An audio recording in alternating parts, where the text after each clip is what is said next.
Continuamos en La Venganza Será Terrible. Estamos en esta modalidad de la transmisión remota, cada uno desde su casa, pero conectados en el aire de la radio y también a través de las redes sociales. Se nos pueden encontrar como @lavenganzaradio en Facebook y en Twitter, y en el WhatsApp de los oyentes, solo textos ahí, en el 6585-5580.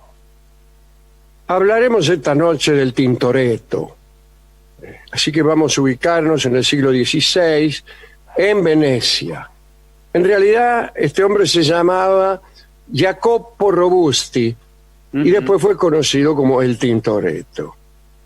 Había nacido en octubre del año 1518 en Venecia. Su papá, Giovanni Battista Robusti, era tintorero, y de ahí el sobrenombre que tuvo su hijo pintor. El negocio paterno proporcionaba a la familia Robusti el dinero suficiente para vivir con holgura. La profesión de tintorero estaba, además de bien remunerada, bien considerada socialmente. Giovanni tenía muchos hijos, gastaba buena parte del dinero en sostener a sus hijos en sus estudios, en sus actividades. Cuando observó que a Jacopo le interesaban la pintura y las manualidades, le regaló los vaciados de las esculturas de Miguel Ángel para que él los estudiara. Algo así como los moldes que se hacían, claro, ¿no? Claro. Tomaban el molde en yeso, después lo rellenaban y después otros moldes y así. Siempre con a veces para sacar copias, pero muchas veces también con fines didácticos. Fue en esa tintorería del padre donde Jacopo se interesó por los colores. Parece que con las tinturas que le sobraban al viejo, empezó a pintar todas las paredes de su hogar y las que encontraba libres en la calle. Salía a la calle con unos tachos de pintura y empezaba a pintar. Dice que en su juventud seguía a los albañiles para saber dónde iban a levantar un muro. Incluso a veces eran muros que estaban destinados a que otros artistas lo decoraran. Y el flaco se anticipaba a los artistas y lo pintaba él. Sí. Y por eso recibió unas cuantas palizas. A los 10 años lo mandaron a estudiar nada menos que con Tiziano. Tiziano era un tipo extravagante, ¿no? Un día Jacopo pudo ver la siguiente escena. Tiziano dio una fiesta en su casa de Venecia. Los invitados eran gente distinguida. Sabían que él era un hombre rico y le criticaron el poco dinero que había gastado en la reunión. Las críticas llegaron a oídos del Tiziano y entonces quiso darle una lección a sus invitados. Por empezar, armó otra fiesta e invitó a todos. Cuando llegaron, se encontraron con una sorpresa. No había nada, no estaba puesta la mesa, nada. Apareció el pintor con un vestido bajo el brazo izquierdo y un cuadro suyo bajo el derecho. Y dijo: este vestido, regalo del duque de Venecia, está valorado en 5.000 escudos. Era mucha guita. Se vivía holgadamente con 100 escudos al año.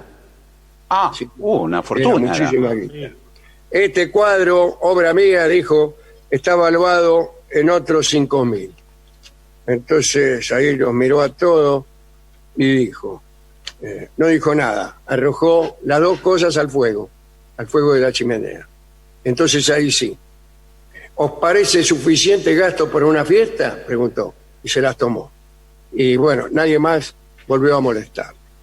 Esto lo hemos visto alguna vez hablando del potslash, que es una costumbre, una especie de costumbre en algunas tribus, que consiste en jugar a ver quién es más pródigo, quién derrocha más, quién es más derrochador. En el taller de Tiziano, Tintoretto no duró mucho. A los 10 días de las primeras lecciones, Tiziano, carcomido por la envidia, echó al pequeño aprendiz al descubrir sus magníficos dibujos. Otros dicen que lo expulsó por insolente, porque lo encontró haciendo una caricatura del maestro, ¿no? Tintoretto era muy petizo. Vasari, que fue biógrafo de casi todos los grandes artistas de aquel siglo, escribió: mucha inteligencia en cuerpo tan pequeño. Era morocho, tenía ojos negros, un poco chueco, y desde la adolescencia llevó barba y bigote, según Vasari, ¿no?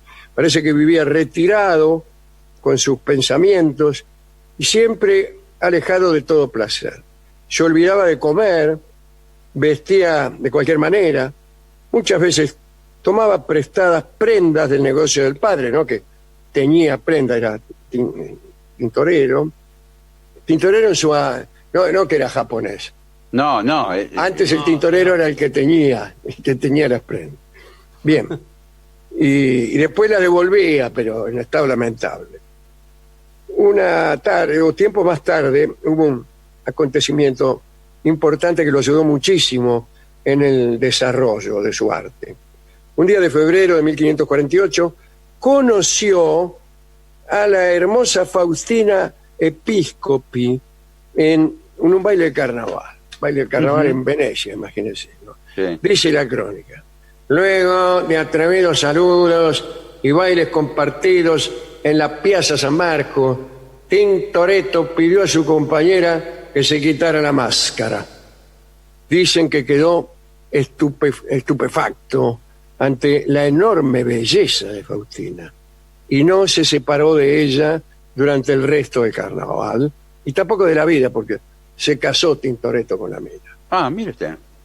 Y la mina era la hija de un importante funcionario de la escuela de San Marcos, y este hombre, Marco Episcopi, le pidió al pintor una obra para la escuela. Tintoretto pintó entonces San Marcos libera al esclavo. La obra era una maravilla y el Tintoretto se hizo famoso. Cuentan que pintaba al resplandor de una pequeña lámpara en un sótano. Se ejercitaba haciendo modelos de cera y de barro, muñequitos de cera y barro. Después los vestía con trapos viejos y se pasaba horas buscando efectos con los pliegues de los paños. Ah, mire usted, sí. Esos efectos, ¿no? También, durante muchas horas, estudiaba anatomía y a veces desollaba miembros de cadáveres para ver la disposición de los músculos. Dicen los que saben que su sensualidad y erotismo fueron revolucionarios, al menos en la pintura, digo yo, ¿no? Tintoretto fue considerado como el pintor más lascivo de la época. Por favor, señor. Buah, estamos comiendo. Tenía muchísimo sentido del humor.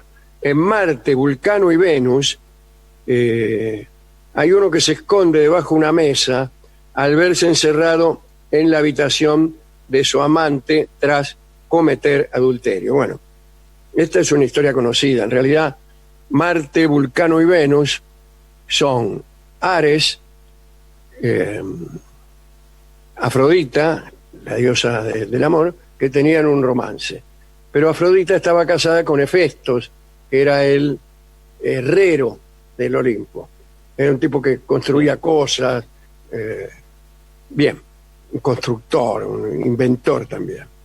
Y parece que en una ocasión estaban Ares y Afrodita, en fin, entregados a sus maniobras lascivas, y apareció Hefestos, el marido.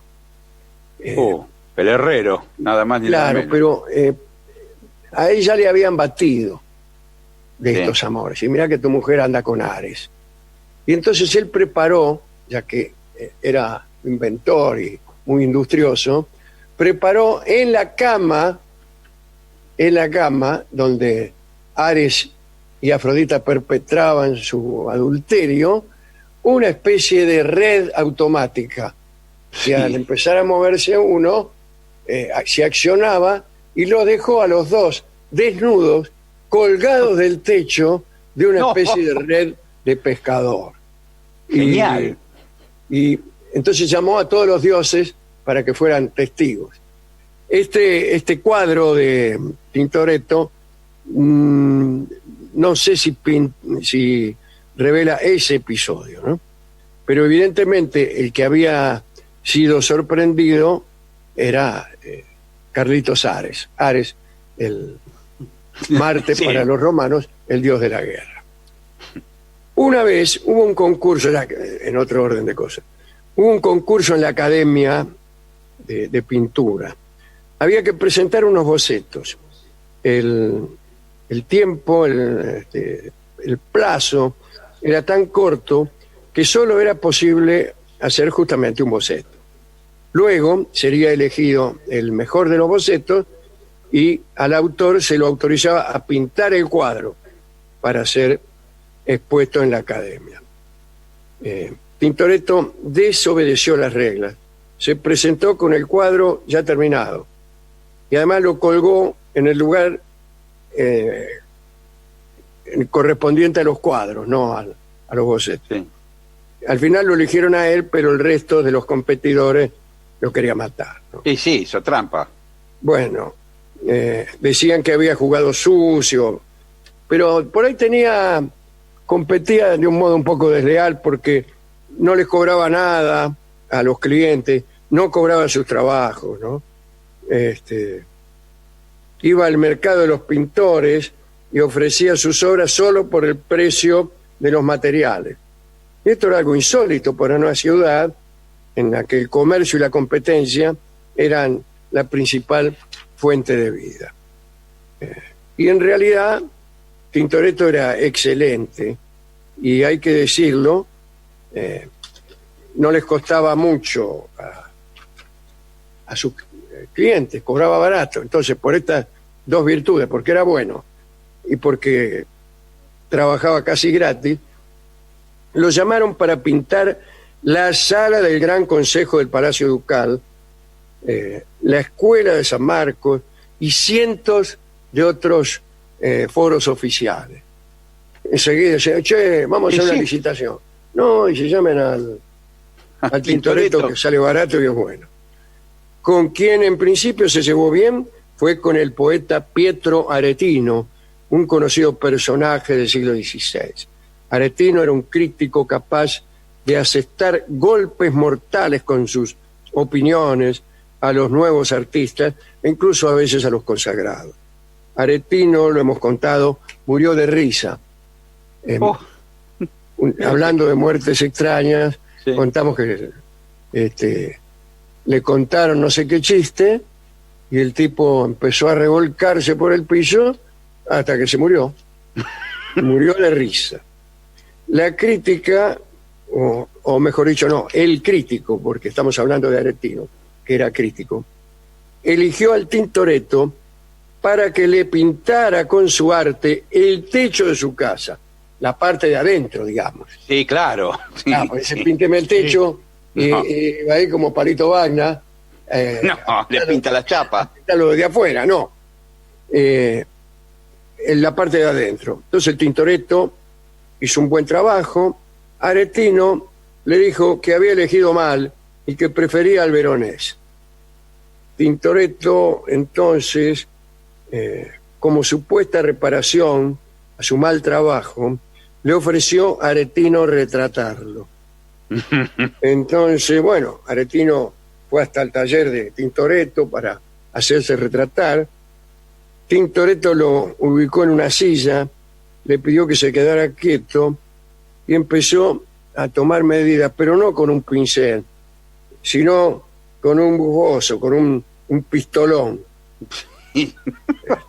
Y bueno, tomaba la medida, no se mueva, y le pasaba el chumbo por la cara.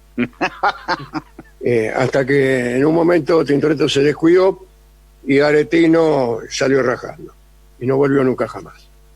Algunos historiadores de la literatura aseguran que Pietro Aretino ordenó, sin que se le obedeciera, grabar sobre su tumba la siguiente inscripción: aquí yace Pietro Aretino, poeta toscano, que de todos hablaba mal, salvo de Dios, porque no lo conocía.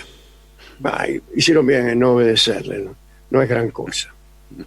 Ahora bien, Tintoretto tuvo con su esposa, aquella Faustina, que conoció en un bailongo de carnaval, 8 hijos. El segundo fue una niña. Sí, bueno, siempre El pasa lo segundo mismo. hijo fue una niña, Marietta, que se transformó en la preferida del pintor.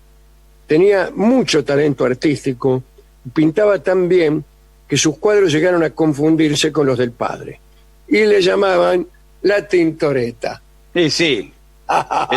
Era cantado. En los barrios pasa eso, ¿no? Sí, sí, claro. Sí. ¿Quién le dice, qué sé yo? El lavandinero y la lavandinera. Sí. Está bueno. Y los lavandineritos. Trabajaban juntos en el taller de la casa. Dicen que cuando pintaban se hacían acompañar por músicos que ofrecían su arte a cambio de ver pintar a Tintoretto. ¿Eh? Bueno, porque hay que decir que Tintoretto tocaba muy bien el laúd y otros instrumentos inventados por él que no dicen cuáles. Qué interesante. Sí, sí.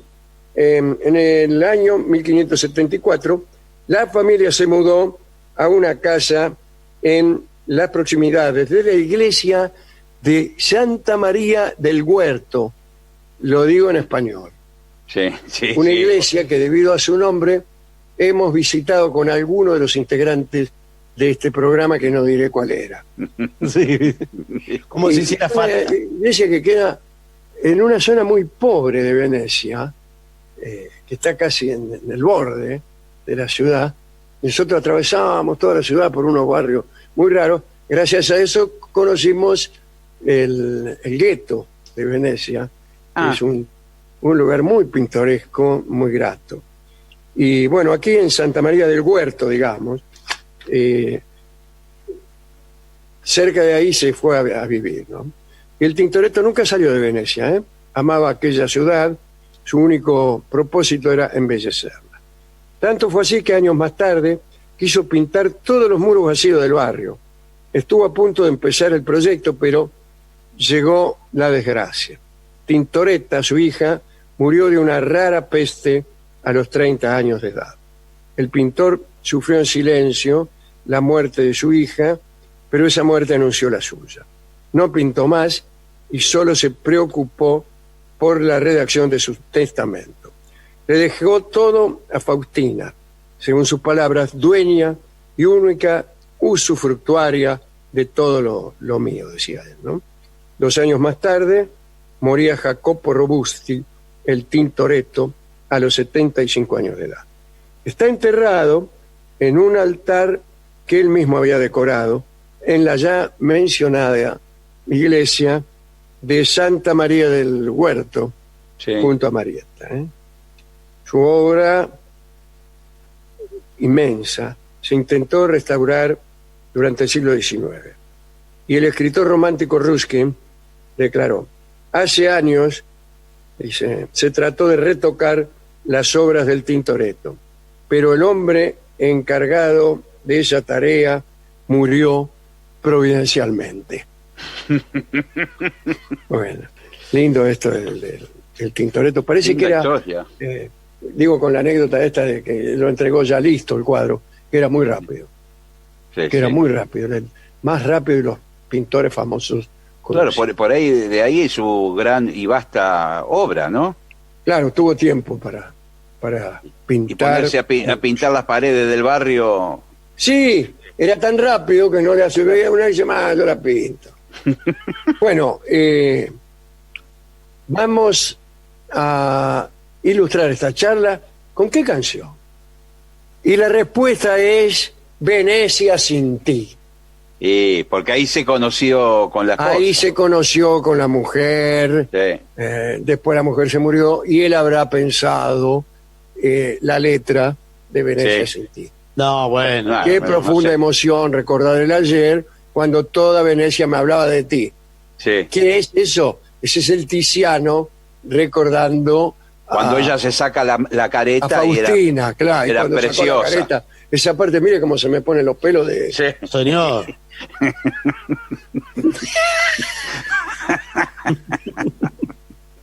Baje la Bien. cámara, por favor. Por favor, le dije que hay que vestirse para hacer el programa. Bueno, muy bien.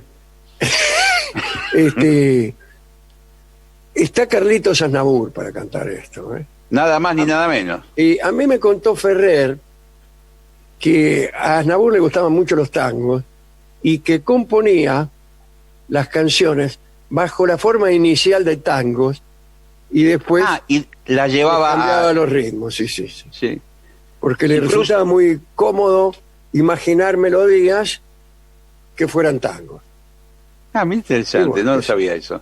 A lo mejor era mentira de Horacio, yo qué sé. Bueno, entonces escuchemos a Carlitos Aznavour, Venecia sin ti.